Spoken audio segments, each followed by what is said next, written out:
Boa noite. Sejam todos muito bem-vindos à nossa live Como Alfabetizar na Educação Inclusiva. Eu, Liliane, estarei aqui conduzindo com vocês esse momento de bate-papo sobre alfabetização na educação inclusiva. Então, já aproveito, vou convidando vocês para virem para cá e convidando outras pessoas também para acompanharem essa live comigo. Estou aqui à disposição de vocês para a gente conversar, para a gente tirar dúvidas, para fazer esse bate-papo bem gostoso sobre alfabetizar na educação inclusiva, que eu tenho certeza que é um desafio para muitas pessoas.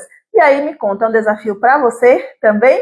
Me conta aí como é alfabetizar na educação inclusiva, me conta de onde é que você está falando, qual a sua relação com a educação inclusiva, se você é pai, mãe, familiar de uma pessoa com deficiência, se você é professor, professora do AIE, se você é psicopedagogo, psicopedagoga, se você é professor de escola regular, conta para mim de onde é que você está falando, de onde é que você está me assistindo e também qual a sua relação com a educação inclusiva.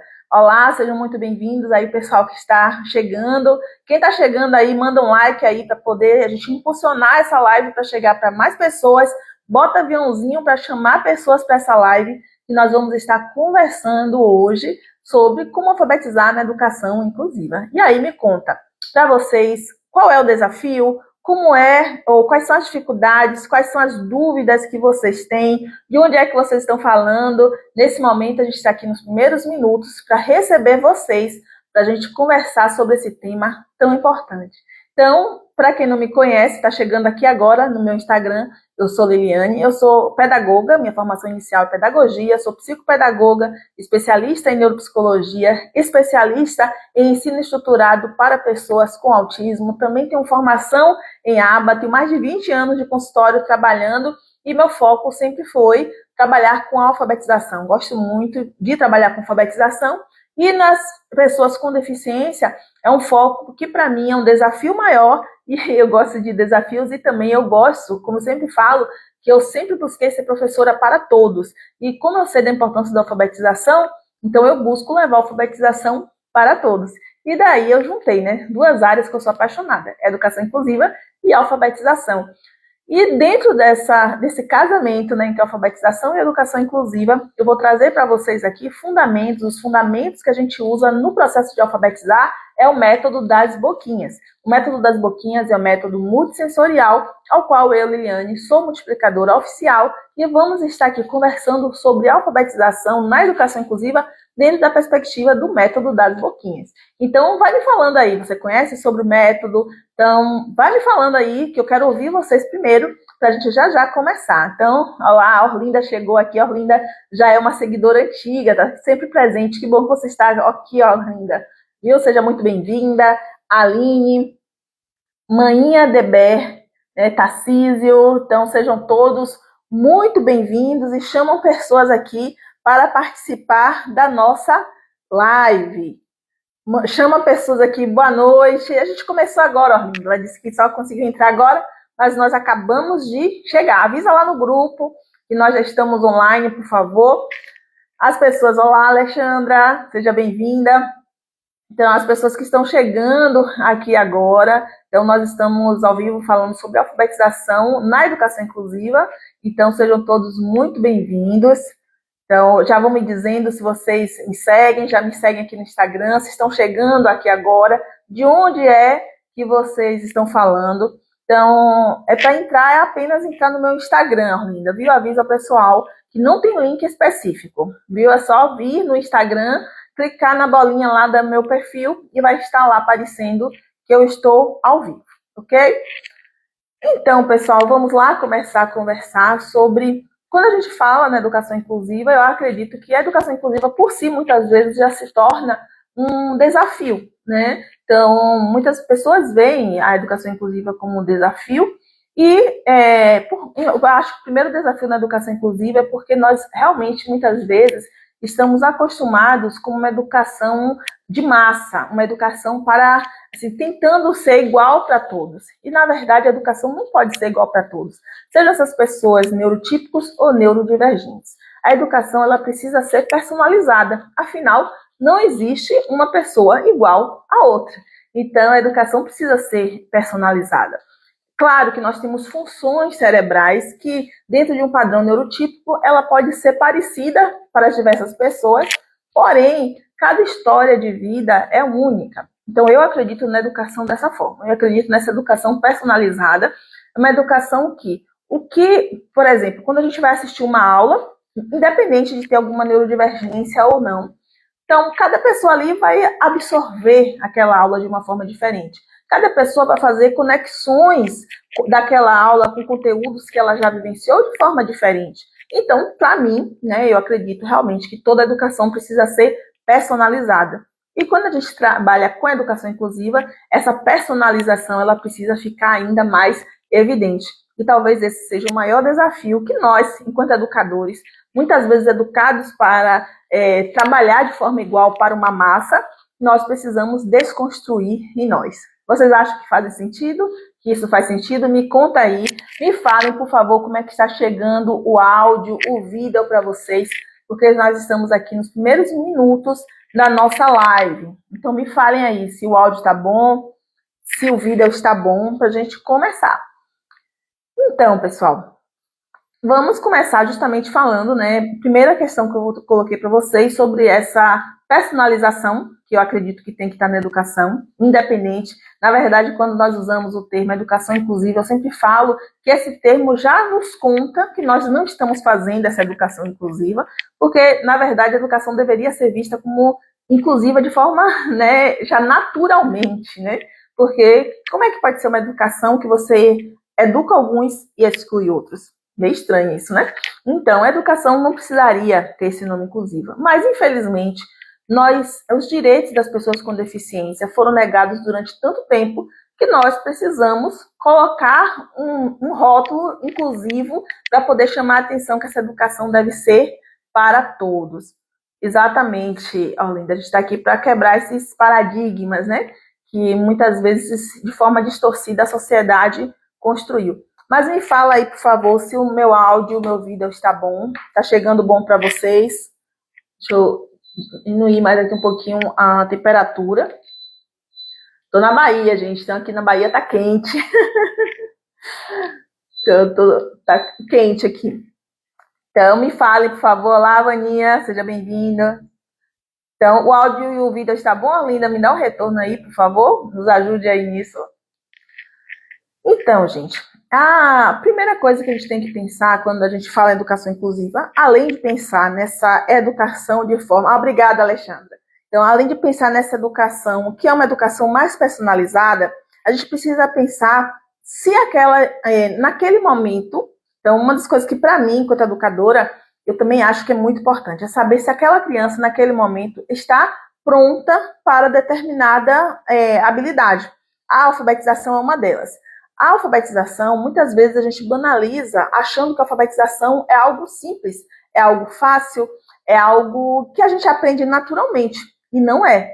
A alfabetização, o nosso cérebro, ele não está neurologicamente construído para uma alfabetização. Então, nós, né, humanos, nós temos naturalmente o nosso cérebro construído para desenvolver linguagem, para desenvolver fala. A alfabetização é uma área da linguagem, só que a linguagem escrita, ela não tem determinadas regiões específicas no cérebro para que ela aconteça. Na verdade, a leitura escrita, ela foi sendo desenvolvida ao longo da nossa evolução, sendo que o nosso cérebro não está ainda, né, a gente não sabe se daqui a algum tempo, com mudanças no DNA, com a evolução, a gente vai ter um cérebro adaptado para naturalmente ser moldado para a leitura escrita. Mas hoje nosso cérebro não é. Então, é algo que não requisita apenas de uma área cerebral. A alfabetização requisita do cérebro como um todo. Então, todas as áreas cerebrais precisam estar trabalhando em conjunto para que a alfabetização aconteça. E para isso, a gente tem muitas habilidades que elas são precursoras da alfabetização. E essa é uma das grandes dificuldades que a gente percebe na alfabetização, na educação inclusiva. Então, muitas vezes, nós começamos a trabalhar a alfabetização, quando eu falo começar a alfabetização, é começar sistematicamente, apresentar letras, sons, juntar as sessões para que elas formem um determinado significado. determinado, assim, juntações e letras, né? Então, muitas vezes a gente começa a introduzir a alfabetização, mas sem nos perguntar se essa criança tem habilidades para começar essa alfabetização, a ser iniciada essa alfabetização. Porque nosso cérebro, aí vamos ver a diferença entre o que seria a educação para pessoas neurotípicas e educação para pessoas neurodivergentes. Então, o nosso cérebro, ele tem marcos do neurodesenvolvimento. Então, são esses marcos que fazem as crianças andarem com uma determinada faixa etária, sendo que essas idades, elas não são fixas, são prazos, tá? Então, a gente tem crianças que andam com 7 meses, que são bem precoces, né? Que andam com 9 meses, e a gente tem crianças que andam com 1 ano, com 1 ano e 1 mês, 1 ano e 2 meses. Então, o nosso cérebro, para andar, então a gente sabe que o marco do neurodesenvolvimento geralmente acontece entre 7 até 1 ano e 2 meses, aproximadamente. Essa é a faixa etária natural de acontecer a aprendizagem da marcha, do andar. Então, se uma criança anda com menos de 7 meses, essa criança está muito precoce, né? Então, e se essa criança, ela com 7 meses já está precoce, imagine antes. Agora, se essa criança faz 1 ano e 4 meses e ainda não desenvolveu a marcha, então essa criança não está dentro dos marcos do neurodesenvolvimento. Então, quando a gente fala em alfabetização também, a gente tem esse padrão de marcos do neurodesenvolvimento. Então, qual seria a faixa etária que geralmente o nosso cérebro está apto para se alfabetizar? Como eu falei, existe uma margem, tá? Então, essa margem geralmente vai entre os 5 e os 7 anos. Então, essa seria a janela de aprendizagem de um cérebro neurotípico para a alfabetização. Então, crianças que aprendem a ler antes dos 5 anos são crianças precoces. Crianças que, com a estimulação devida, não aprendem a ler a partir dos 7 anos, elas estão ali com algum atraso do neurodesenvolvimento relacionado à leitura e escrita, desde que essa criança tenha sido estimulada. Porque, como eu falei para vocês, a leitura e escrita, ela não é uma habilidade natural, não é uma habilidade inata do nosso cérebro. Então, o indivíduo precisa estar inserido no ambiente leitor e sendo ensinado sistematicamente a leitura e escrita para que ela alcance esse marco do neurodesenvolvimento. Então, quando a gente pensa muitas vezes nessa faixa etária, ou que seria correspondente na nossa escola, né, no formato escolar, geralmente o G5, né, que é o grupo de 5 anos, até o primeiro ano, que era antigamente considerado alfabetização. Então, as crianças que estão aí nessa faixa etária, se espera o quê? Que elas aprendam a ler e a escrever. Na escola, às vezes, se coloca até o 3º ano, né? Então, tem aquela janela até o 3º ano, mas, na verdade, até o 3º ano, a gente quer que a alfabetização esteja totalmente consolidada. Porque aí nós vamos ter, durante o processo de alfabetização, várias fases. E, claro, a alfabetização, assim, ela começa desde os precursores, ela passa pelo processo de alfabetização propriamente dito, e depois desse processo de alfabetização, quando a criança consegue ler e escrever, ela não está pronta ainda. Então, a gente tem muita coisa ainda a trabalhar. Tem que trabalhar dificuldades ortográficas, produção de texto, interpretação de texto. Então, isso aí vai se estender no decorrer do ensino fundamental. Mas quando a gente fala de uma criança neurodivergente, e quando eu estou falando de neurodivergência, eu não estou especificando uma determinada alteração, tá? Às vezes vocês podem pensar a criança com autismo, deficiência intelectual. Então, crianças com dislexia, que não é neurodivergência, não está dentro dos transtornos do neurodesenvolvimento, mas é um transtorno que afeta e impacta diretamente a aprendizagem da leitura e da escrita. Então, nós vamos ter crianças que a gente não vai seguir esse período, tá? Essas crianças vão ter mais dificuldade ou vão precisar de mais tempo para se alfabetizar. Muito obrigada, Antonieta, pelo elogio aí. Muito obrigada, tá? A participação de vocês é muito importante. Claro que a gente se motiva e esses feedbacks que vocês dão pra gente é muito importante. Vou dizendo para vocês, para mim aqui, de onde é que vocês estão falando e qual é a formação de vocês e qual é a ligação com a educação inclusiva. Se você é professor, se você é psicopedagogo, terapeuta, professor de AE, para eu saber com quem eu estou falando aqui, poder dar um encaminhamento da nossa fala de acordo com as necessidades de vocês. E mandem perguntas também, porque eu estou aqui para conversar com vocês, ok? Então, quando nós estávamos falando sobre as fases, né?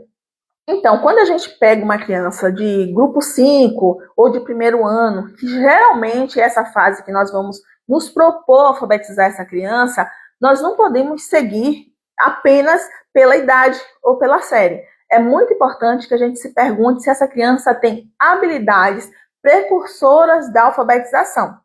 E quais seriam essas habilidades? Vocês sabem quais são as habilidades precursoras da alfabetização? Aquelas habilidades básicas que não podem faltar para poder a gente saber se a criança está pronta ou não para a gente começar o processo de alfabetização com ela. Porque a Eva colocou ali que é psicopedagoga, professora da PAI. Seja muito bem-vinda, Eva. Então, me falem aí, vocês sabem quais são essas habilidades? E Antonieta, nossa colega aqui de Valença, Bahia, professora e coordenadora pedagógica da educação infantil. Bom te ter aqui, Antonieta. Então, pessoal, as habilidades precursoras da alfabetização, especificamente da alfabetização, primeiro, nós temos que ter um nível de atenção e concentração suficientes para que a criança consiga aprender. Então, a criança que tem dificuldade em atenção, dificuldade de déficit de atenção, às vezes ela não aprende, não é porque ela tem um problema neurológico relacionado ao aprender, é por conta da atenção. Sem atenção, a gente não consolida a memória. Sem memória, não há aprendizagem. Antonieta colocou algo que é muito importante, que é a consciência fonológica. Então, sem consciência fonológica, a consciência fonológica básica, a criança não vai conseguir se alfabetizar. E essa consciência fonológica, ela precisa de um precursor muito importante, que é a percepção auditiva. Então, se a criança não tem uma boa percepção auditiva, de perceber os sons diferentes, conseguir localizar os sons, conseguir, por exemplo, ao ouvir um som, perceber se aquele som é um som de um apito, é um som de um sino, ela vai ter muita dificuldade, ou não vai conseguir se alfabetizar, porque se ela não consegue diferenciar esses sons que são mais parecidos, mas são bem diferentes, imagine diferenciar o som de um P e um B, né? O P e o B. Como é que ela vai diferenciar? Então, essa percepção auditiva precisa estar bem afiada. Olha aqui, a Antonieta também colocou percepção visual. Isso mesmo, Antonieta. Se a criança não tem a percepção visual, vou dar um exemplo aqui. Essa semana eu avaliei uma criança que ela estava trocando o C e o U. Então, por que ela estava trocando? Porque tem a ver com lateralidade também, a parte psicomotora. O que acontece com a letra C e com a letra U? Na verdade, é o mesmo traçado, só modifica a posição espacial da letra, né? Então, precisa ter uma boa percepção visual desenvolvida. Então, nós falamos atenção, concentração, nós falamos a memória, tem que ter boa memória desenvolvida, consolidada, percepção visual, percepção auditiva, consciência fonológica. Então, aí vem a pergunta, eu preciso avaliar essa criança para verificar se essas habilidades estão bem desenvolvidas nessa criança. Se elas não estão desenvolvidas, o que é que eu preciso fazer? Independente da série que essa criança está, vou precisar desenvolver. Então, na educação inclusiva, que eu digo que deveria ser em toda e qualquer educação, a gente deve focar na habilidade que a criança tem e que ela precisa desenvolver. O que é que vai acontecer de diferente entre um neurodivergente e uma criança neurotípica? Os marcos do desenvolvimento na criança neurotípica, ao ser inserida naquela estimulação, essa criança vai aprender de forma aparentemente tão natural ou rápida, ou seguindo o processo, seguindo o fluxo, né? Vamos dizer assim, que a gente não percebe, né? Nem para perceber que aquilo é um aprendizado. A gente parece que faz parte do processo natural da criança, mas não é. Faz parte de um aprendizado. A criança, a Antonieta colocou, vou já responder sobre a coordenação motora, Antonieta. A criança neurotípica, como ela precisa muitas vezes de ser trabalhado especificamente aquela habilidade para ela desenvolver, então a gente consegue ver melhor, né? E tem que realmente ter um trabalho sistemático para que aquela habilidade se desenvolva. Então, essa é a grande diferença. Então, e por isso que eu me apaixonei tanto pela educação inclusiva, porque a gente consegue ver a aprendizagem acontecendo peça por peça, né? Fase por fase. E isso, para mim, é muito importante. Antonieta me colocou uma pergunta aqui muito importante, que ela perguntou o seguinte: entre essas habilidades básicas, né? Então ela questionou coordenação motora. Então a coordenação motora é uma habilidade básica, precursora para a alfabetização? No caso, a coordenação motora, é muito importante essa pergunta, Antonieta, porque muitos professores focam muito no trabalho de coordenação motora, né? Então o trabalho de coordenação motora é uma habilidade que é talvez uma das mais batidas na educação infantil. Então, a coordenação motora, ela faz parte da percepção psicomotora, né? Então, os aspectos psicomotores vão muito além. Os aspectos psicomotores envolvem a lateralidade, percepção temporal, percepção espacial, o esquema corporal, né? E eu estou esquecendo alguma. Lateralidade, esquema corporal, percepção visual, percepção visual, percepção espacial e percepção temporal. A coordenação motora, ela depende de todos esses aspectos, a coordenação motora fina, né? Ela depende desses aspectos para ela se desenvolver. E para aprender a escrever, apesar da gente ter a importância do grafismo, mas para ler, a gente não precisa necessariamente ter essa coordenação motora totalmente desenvolvida. Isso é uma questão que muitas vezes a educação confunde um pouco. E quando a gente fala de neurodivergência, é muito importante a gente diferenciar isso. Porque o que é que acontece? Quem aí, vocês vão me dizer, quem aí nunca teve aquele aluno que era um ótimo copista, tinha uma letra maravilhosa, mas não consegue fazer nenhuma relação com aquilo, com aquele desenho com que ele sabe ler, com que ele lê, com o significado. Quem aí não já teve aquele aluno copista que não sabe, que faz o A maravilhosamente bem, mas não sabe nem qual é o som do A. Ele não consegue identificar nem esse som. Então, isso acontece muito. Na verdade, a escola, muitas vezes, ela foca muito. Eu tô olhando aqui, tem muito... Opa, Rio Grande do Sul, gelada, e aqui tá tão quente, né? Tem bastante comentário que eu tô vendo aqui. Então, assim, muitas vezes, né, o professor foca muito nesse trabalho de motricidade fina, sendo que o trabalho de motricidade fina vai ser importante para a escrita, mas não necessariamente para a alfabetização. E aí a gente vai ter crianças que podem ter problemas motores graves até, principalmente dentro da neurodivergência. E que muitas vezes essa criança pode ter habilidade para alfabetizar e ela não foi começada a trabalhar a alfabetização por conta das dificuldades motoras. Vocês já passaram por isso? Eu já peguei várias crianças nesse caso. Hoje mesmo eu atendi uma criança que tem muita dificuldade em motricidade fina e ele já está alfabetizado. E ele tem muita dificuldade em grafar. Então, provavelmente, se a escola só focasse na coordenação motora, na qualidade dessa motricidade fina dele, é uma criança autista, então, provavelmente a escola nem iria iniciar o processo de alfabetização, sendo que a criança tem habilidade para alfabetizar. Então, eu já trabalhei com crianças com agenesia de corpo caloso, que é uma alteração, o corpo caloso é uma região cerebral que fica na ligação entre os dois hemisférios. Quem tem agenesia de corpo caloso, alguma alteração dentro desse corpo caloso, vai ter muita dificuldade motora. Crianças também com paralisia cerebral. A gente pode ter crianças com paralisia cerebral que vão ter muitas dificuldades motoras. E nesse caso dessas crianças, a gente muitas vezes não incentiva ou acha que essa criança pode não ter habilidade para se alfabetizar, sendo que a criança pode ter, porque ela tem uma dificuldade motora, mas não nos precursores da alfabetização. Então, motricidade é importante, sim, mas ela não é fundamental e determinante como uma habilidade que tem que estar desenvolvida para que a criança se alfabetize. Por que também? E hoje em dia, cada vez mais, a gente tem aí outros recursos, né? Os recursos de acessibilidade. Com isso, sim, a letra manual, escrever com a mão é super importante e deve ser estimulado. Precisa ser estimulado. Porém, o reconhecimento e a leitura é feita por consciência e pela visão, né?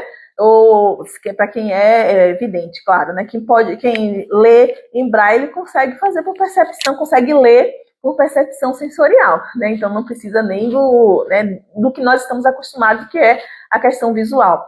Mas se a pessoa não tem visão, por exemplo, a pessoa que é deficiente visual, não tem a visão, mas ela tem percepção visual, ela tem a percepção através do tato, né? Ela vai ter uma percepção tátil. Então, ao invés da percepção visual, ela vai ter a percepção tátil como ferramenta para que ela se alfabetize, tá? Então, e aí, o que é que vocês pensaram sobre isso aí? Eu sei que essa questão da coordenação motora é algo que é bem, que é algo bem polêmico entre a educação, porque eu sei que a educação puxa muito para essa parte motora. Isso, deixa eu ver aqui. O que é que vocês andaram falando aqui? Isso, Antonieta falando, né, que como o trabalho com deficiência ajuda a gente a ensinar a todos os demais, né? Tem muita gente se apresentando, muito psicopedagogo, que ótimo. A Linda falando sobre o que lê e não entende. Antonieta perguntando sobre a consciência corporal. A consciência corporal faz parte da psicomotricidade, tá? Então é importante, sim, faz parte do desenvolvimento psicomotor. Okay? A consciência corporal faz com que, por exemplo, a gente saiba nos colocar no espaço e saber o que é, mesmo que a gente não saiba nomear, mesmo que a criança não saiba nomear o que é direita e esquerda, mas o esquema corporal dela vai permitir com que ela perceba ter a percepção espacial. Então, a consciência corporal, a gente tem consciência corporal a partir do momento que a gente tem percepção espacial, né? Então, uma depende da outra. Então, para eu saber que o meu corpo no espaço, ele está aqui em cima e cá embaixo, é o que vai fazer também eu me apoiar nisso para poder eu entender que a letra U, a entrada, a abertura é para cima e que a letra C é virada para o lado, tá? Então, a criança que espelha, a criança que tem dificuldade nessas percepções, ou ela ela espelha a letra ou faz a letra fora da posição, ela pode ter déficit em percepção visual, pode ter déficit em percepção espacial e também, se a gente vai investigar, algumas vezes a criança não tem boa percepção corporal também, tá? Tem crianças que conseguem ler somente movimentando os olhos, quando tem uma coordenação comprometida. Então, assim, sim, a Eva coloca essa questão da coordenação, chama a coordenação ocular, né? Também, muito importante, a coordenação olho-mão, tá? Principalmente em crianças com autismo, essa alteração acontece muito. O que é a coordenação olho-mão? A gente vai ver que muitas crianças com autismo, a atividade está aqui, e ela, ao invés de olhar para aqui, ela está olhando para outro lugar. Então, não necessariamente ela acompanha a mão dela realizando a atividade. Então, a coordenação olho-mão vai ser muito importante. O movimento de olhos, ele também é importante. Tem um teste dentro da avaliação psicomotora, que é a circunvolução, que é justamente para a gente conseguir verificar se o olho coordena o movimento de rastreio visual. Então, a atividade de rastreio visual vai ajudar muito nessa parte de rastreio visual, né? Rastreio visual, claro, né? Eu fui redundante. O rastreio visual vai ajudar na parte dessa coordenação ocular, né? Para poder ajudar essa criança nesses movimentos de leitura. Porque às vezes a criança, para ler, tem que fazer esse movimento aqui de cabeça e não apenas fazer o movimento ocular. Então, tudo isso a gente trabalha. São aspectos que são mais finos desse desenvolvimento, que geralmente a gente só vê as alterações dentro da educação inclusiva, né?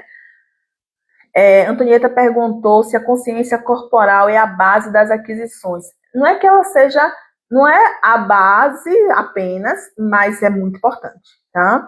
Então, a consciência fonológica, fonêmica, se é a mesma fonológica, não.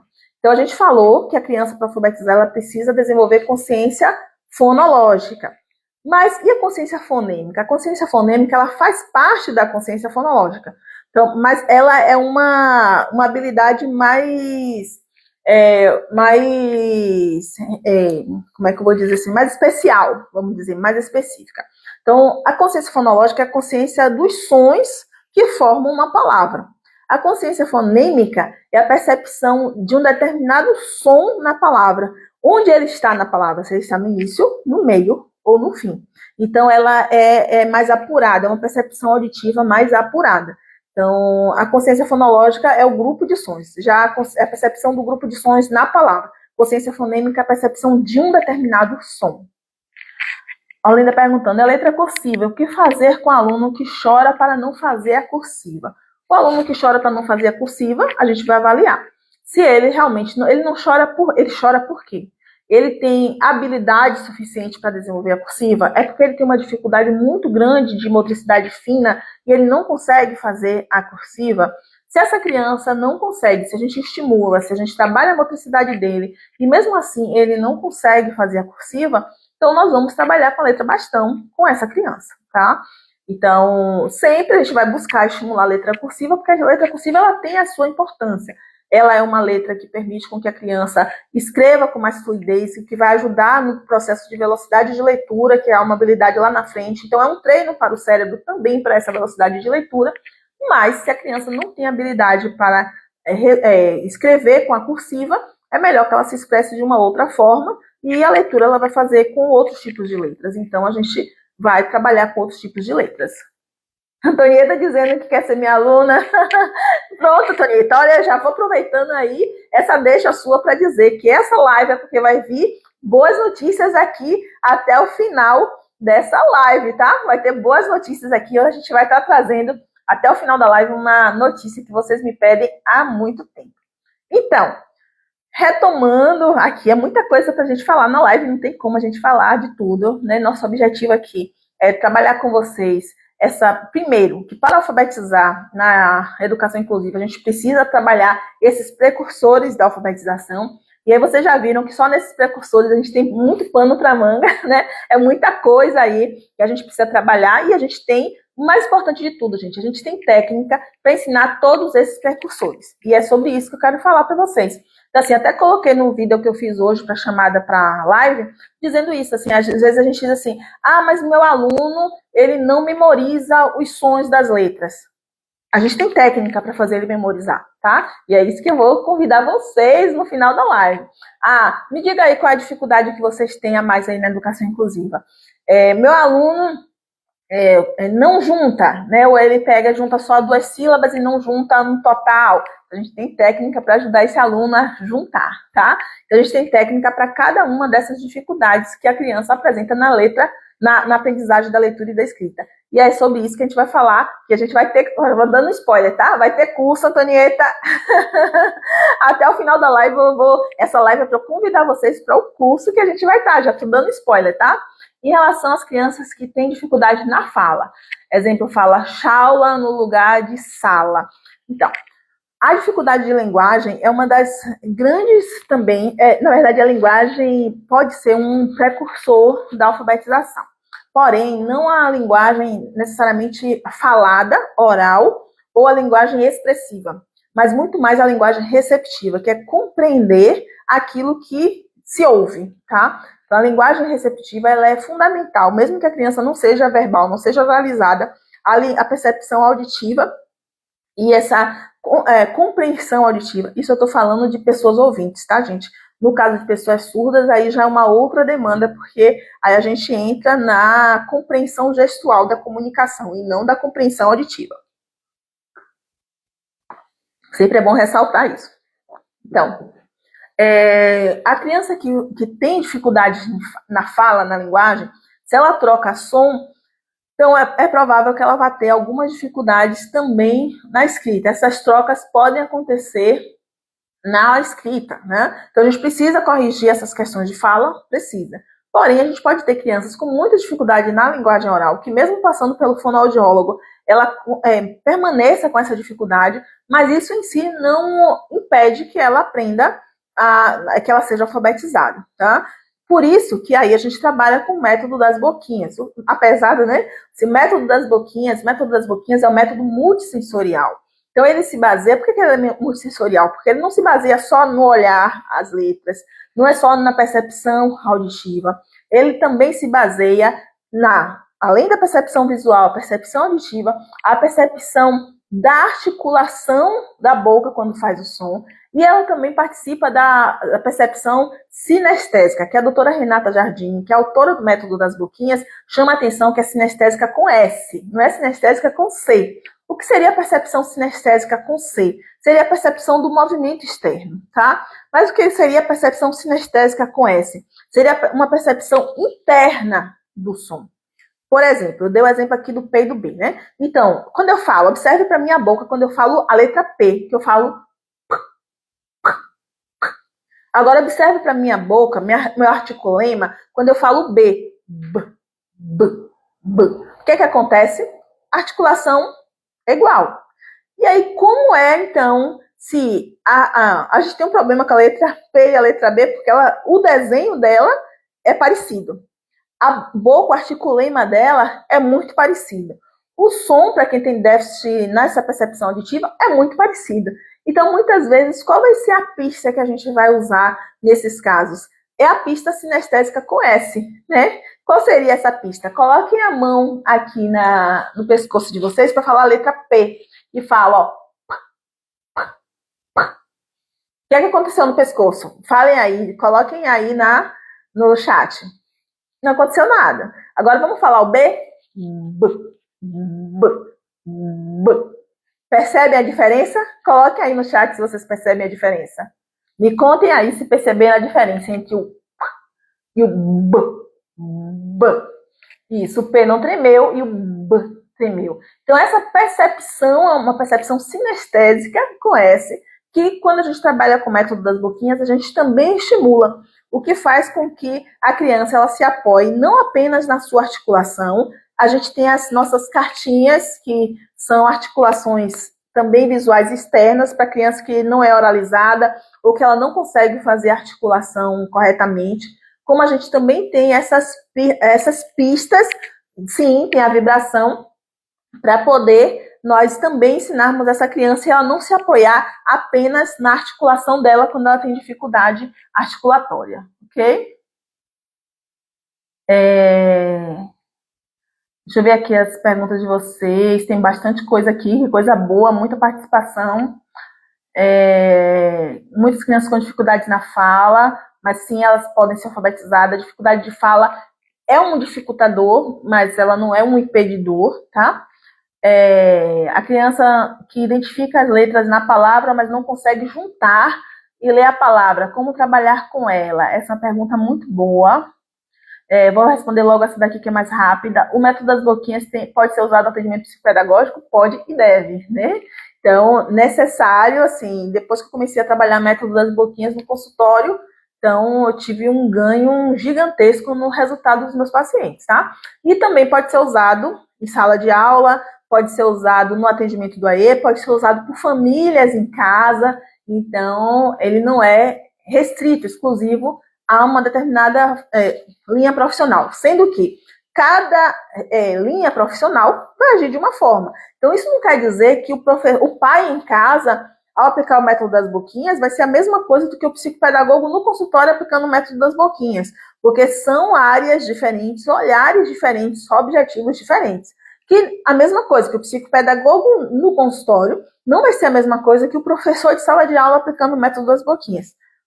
São visões diferentes dentro de uma mesma habilidade, ou habilidades parecidas. Da mesma forma que o psicopedagogo pode aplicar o método das boquinhas como psicopedagogo, e o fonoaudiólogo pode aplicar o método das boquinhas como fonoaudiólogo, mas cada um dentro da sua área. Então, na nossa área educacional, o que é que vai acontecer? Educação e saúde, né? Então, nessas áreas, a gente vai ter redes que necessitam se cruzar, mas cada um sabendo até onde ela vai e onde é a área do outro, para a gente não ter choque de áreas, porque aí também fere a ética, né? Então, a gente tem que saber até onde a gente vai, mas onde sai a nossa área e entra a área do outro. Mas sim, a gente pode aplicar o método das boquinhas em consultório e deve, tá? Tem muita pergunta aqui sobre a consciência fonoarticulatória, ok? Vou voltar para a pergunta de Antonieta aqui. Então, a consciência fonoarticulatória é o seguinte, é a consciência que nós temos quando nós fazemos a articulação, qual é o som que, ao fazer essa articulação, nosso cérebro vai dizer qual é esse som. E isso a gente usa, pessoal, mesmo sem consciência, vamos dizer assim, uma consciência consciente, estou usando redundância porque eu não achei uma outra palavra, mas o nosso cérebro, por isso que a gente consegue fazer leitura labial, né? Então, o nosso cérebro, quando a gente vê uma articulação, a região de Broca, uma região cerebral, que ela lê essa articulação. Isso seria a consciência fonoarticulatória. Então, e essa consciência acontece quando a gente está lendo. também, mesmo que a gente esteja lendo em voz baixa. Porque aqui tem crianças que muitas vezes pode ter, inclusive, dificuldade, ou ela está no início do processo de alfabetização, quando a gente vai fazer a leitura silenciosa. A criança bate a boquinha baixinho, né? Porque ela ainda está precisando ativar essa região motora para ela poder acionar a leitura.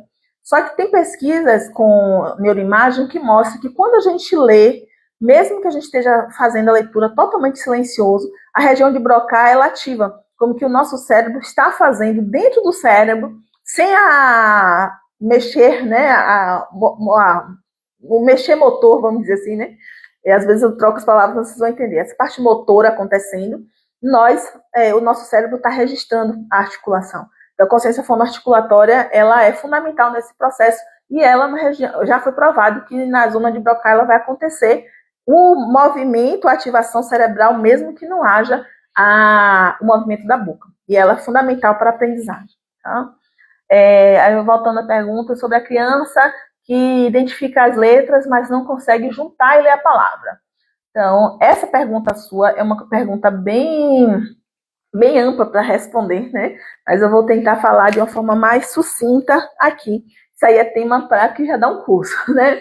Então, muitas vezes, a criança que ela sabe a letra, mas não junta, muitas vezes ela foi trabalhado muito o nome da letra, né?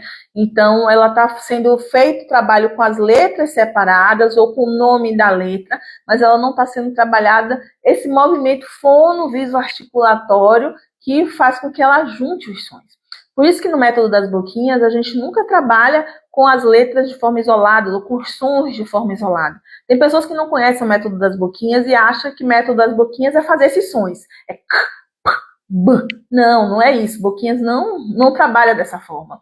Nós, no método das boquinhas, nós já trabalhamos trazendo esses sons para essas junções de sons na palavra e chegando a um significado. Então, a gente não trabalha com sons isolados. A doutora Renata Giardini sempre fala que trabalhar com sons isolados, trabalhar com fonemas ou articulações isoladas é o mesmo que trabalhar só com o nome da letra, né? É trocar, como ela diz, o 6 por meia dúzia, porque não vai adiantar. Então, muitas vezes a gente fica anos na escola, né, reforçando o nome da letra, o nome da letra, o nome da letra, e essa criança fica expert em nome de letra, fica expert em identificar a letra, mas ela não consegue fazer essas articulações ou essas junções de sons para que ela monte realmente significado.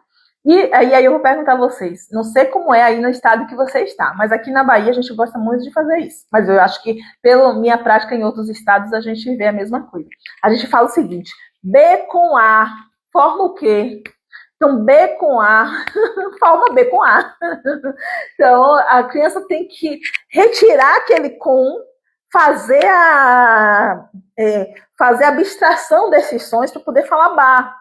Tá? Então, a gente não trabalha dessa forma. E muitas vezes, quando a escola já trabalha muito dessa forma, quando a gente vai trabalhar dentro do consultório, com o método das boquinhas, a gente tem dificuldade de tirar esse com que fica colado na letra e essa criança não consegue chegar ao som bar, tá? Porque tem aqui esse B com A aí no meio, esse com aí no meio. Em relação a uma criança de 11 anos que não sabe ler nem escrever e esquece nomes de colegas do cotidiano, como banheiro, chuveiro, etc. Ela sabe o nome, mas esquece. Como proceder? Olha, só com a sua fala não dá pra a gente ter ideia do que pode acontecer, mas cada caso aí vai ser de uma forma diferente. Por exemplo, eu tenho que entender se essa criança esquece, né, porque ela tem problema de memória. Será que ela não é esquecer, ela tem dificuldade que a gente chama de acesso ao léxico. Então, as palavras, não é que ela esqueceu. Por exemplo, eu tenho fibromialgia e às vezes eu vou falar uma palavra, eu tentar falar uma palavra e o cérebro manda outra palavra. Então, não significa que eu esqueci a palavra. Significa que eu não tive acesso ao léxico. A palavra está lá, só que o cérebro não conseguiu acessar. Então, a gente tem que ver se é isso que está acontecendo com ela. Se é uma questão realmente de memória, se é uma questão de acesso ao léxico que está acontecendo. E por quê? Né? Então, essa criança tem autismo, né, e por isso ela tem um problema de acesso a essas palavras. Pronto. Então, isso é muito comum no TEA, tá? Déficit no acesso ao léxico, tá? Então, o que a gente precisa fazer aí? A gente precisa buscar outras, por isso que a alfabetização multissensorial é muito importante. A gente precisa buscar outros acessos ao léxico para poder, quando o cérebro não conseguir ir por uma área, ele ir por outra. Por isso que o multissensorial é importante. Por exemplo, a criança, vamos dizer que eu estou aqui com a letra M, né? Então, quando eu estou com a letra M, eu mostro a letra M e ela tem que lembrar que... ela não precisa lembrar, para alfabetizar, que o nome da letra é M, né? Ela precisa lembrar que o som é ok? Só que aí, se você só trabalha esse som, então ela tem o quê? Qual a via de memorização ou de acesso que ela tem? Ela tem o visual, o auditivo. Quando você mostra a articulação, você já tem uma outra via, que é a via da percepção da articulação. Quando você, a fonoarticulatória, quando você mostra a boca e faz que ela faça, ela já tem o fono viso-articulatório. Quando você coloca, observe que na cartinha aqui, método das boquinhas, o M, o doutor Renato Jardim coloca esses 3 dedinhos, que representam o quê? 3 dedinhos, é uma dica visual, boca fechada, porque geralmente a criança troca muito M pelo N, né? Então, boca fechada. Lembrar que tem 3 dedinhos, porque a letra M são 3 ondinhas, né? E aí, com isso, eu estou dando também pistas sinestésicas para essa criança. Então, quando eu uso várias pistas de acesso à memória, eu acabo consolidando e a criança consolida melhor esse aprendizado, porque ela tem várias vias de acesso à memória que estão acontecendo ao mesmo tempo. E aí, quando a criança escreve espelhada, a gente tem que observar se é uma questão... Olha, a gente está chegando no nosso tempo aqui. Quando a criança escreve espelhado, muitas vezes pode estar relacionado com percepção visual, tá? Percepção visual e espacial. Então, a gente tem que avaliar como é que está essa percepção visual e espacial, e se tiver alterado, a gente tem que trabalhar. Mas a gente já está chegando, a gente já tem 43 minutos de live, gente, é muita coisa. Vocês viram que é muita coisa para trabalhar a alfabetização. Então, esse recado dessa live que eu quero dizer para vocês é o seguinte, tá? E pode ser, realmente, a alfabetização pode acontecer na educação inclusiva? Sim, pode, deve. Ela pode acontecer desde que a gente tenha método específico. E é esse o convite que eu vou fazer para vocês. Então, muitos de vocês me pedem, já me falaram, Liliane, curso, eu quero curso, eu quero curso. E eu estou lançando hoje, em primeiríssima mão para vocês. A gente fez essa live para lançar o curso que eu vou ministrar. Então, o curso será ministrado por mim, que é o curso Boquinhas na Educação Inclusiva. Olha aí, gostaram dessa notícia? Se gostaram aí, já vai curtindo aí. Vamos ter o nosso curso online. O curso já começa agora, no dia 23 de maio. Então, o curso Boquinhas na Educação Inclusiva. Então, nós fizemos esse curso, o curso vai ser online, ao vivo, tá? Não é gravado, eu vou estar com vocês ao vivaço, para a gente estar ministrando o curso com vocês, tirando dúvidas, pegando na mão de vocês e ajudando nesse processo de alfabetização na educação inclusiva. No curso, a gente vai trabalhar esses precursores da alfabetização, como o método das boquinhas trabalha cada um dos precursores, como é que o método das boquinhas alfabetiza as crianças dentro dessa perspectiva da educação inclusiva, trabalhando adaptações, como adaptar o método, como adaptar atividades para pessoas neurodivergentes na educação inclusiva. Então, o curso acontecerá no dia 23 de maio. Deixa eu pegar minha pesca aqui, minha cola. Então, onde vai ser no dia... Ó, o que a gente fez? A gente colocou 3 sábados, tá? Então, 23, dia 30 e dia 6. Então, a gente colocou bem espaçado para a gente não ter problema relacionado assim, muita coisa durante a semana, não. Vai ser no sábado, que aí a gente já acabou nossos compromissos da semana, não tem aquela coisa de chegar correndo para ir ter aula à noite. Não. Vai ser 3 sábados, das 7h30 às 22h30. E vai ser ao vivo, e depois do curso você tem acesso à gravação do curso por 3 meses, tá? Então, mas eu posso assistir, claro que o nosso objetivo é que você assista online, tá? Ao vivo. Mas algum dia eu não pude assistir. Aí eu vou poder assistir a gravação? Sim, você vai ter acesso à gravação por 3 meses. Além disso, você vai ter também um acompanhamento comigo via WhatsApp, uma mentoria via WhatsApp durante um mês, tá? Então, para tirar dúvidas, para dar tempo de você aplicar o curso e aí tirar dúvidas comigo. Então, o curso já está com as inscrições abertas, tá? E quem participou da live, quem está aqui no meu grupo do WhatsApp, o grupo Método das Boquinhas, que é o grupo que é coordenado por mim, tá? Então, quem está lá no meu grupo, que eu botei o link, está no meu story, eu vou colocar lá o cupom de desconto do curso, tá? Então, vocês vão ter acesso a um cupom de desconto exclusivo para quem está no meu grupo do WhatsApp, para você fazer a sua inscrição correndo, porque as vagas são limitadas, o curso é ao vivo, então a gente não pode atender muitas pessoas, porque a gente tem que dar um trabalho, né, um atendimento mais diferenciado e individualizado. Então, hoje nós estamos já, as inscrições já estão abertas. Vou colocar tudo aqui no Instagram depois da live, né? Eu vou mandar lá no grupo também o link de inscrição, tá no site do Método das Boquinhas, o cupom de desconto, vou colocar tudo no grupo do WhatsApp. Então, vocês me chamam lá no direct, quem ainda não está no grupo, quero o link, quero o link, quero o link, ou coloca aqui no comentário da gravação que eu vou disponibilizar dessa live, quero o link, que aí eu envio para vocês o link do grupo do WhatsApp e o link para a inscrição, ok? Então, é isso, pessoal, assim, alfabetizar, quero terminar com essa fala para vocês, assim.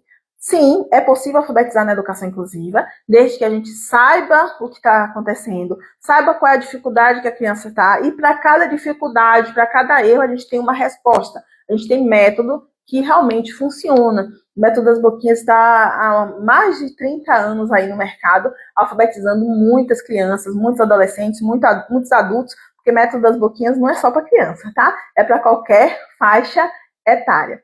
Então, quero dizer a vocês, né, me acompanha lá no grupo do WhatsApp, a gente sempre está também mantendo aqui informação com vocês atualizada e coloquem aqui a mensagem final de vocês, perguntas para a gente concluir aqui. A Vena colocou perfeito, né? Aí está falando sobre a questão da criança, que ela colocou a pergunta, né? Então, gente, ok, Antonieta, então você falou que quer ser minha aluna, então tá na hora, tá bom? Então, é isso, pessoal. Quero agradecer enormemente a vocês que estiveram aqui comigo, que estão aqui sempre comigo, que estão no meu Instagram, que acreditam e fazem a educação inclusiva junto comigo, conosco, tá bom? Então, um grande abraço para vocês, né? Alexandre Boquinhas é um divisor de águas, e eu sempre falo que na minha vida profissional, Boquinhas foi um divisor de águas, e também na minha vida como mãe, tá? Porque Boquinhas foi super importante para a alfabetização dos meus filhos também. Então é isso, o convite para vocês está feito. Vem comigo para o curso Boquinhas na Educação Inclusiva. Já vai correndo lá para o grupo do WhatsApp que eu vou mandar a mensagem lá para vocês agora, tá bom? Então, muito obrigada por estar aqui conosco. Grande abraço, grande beijo. Até mais!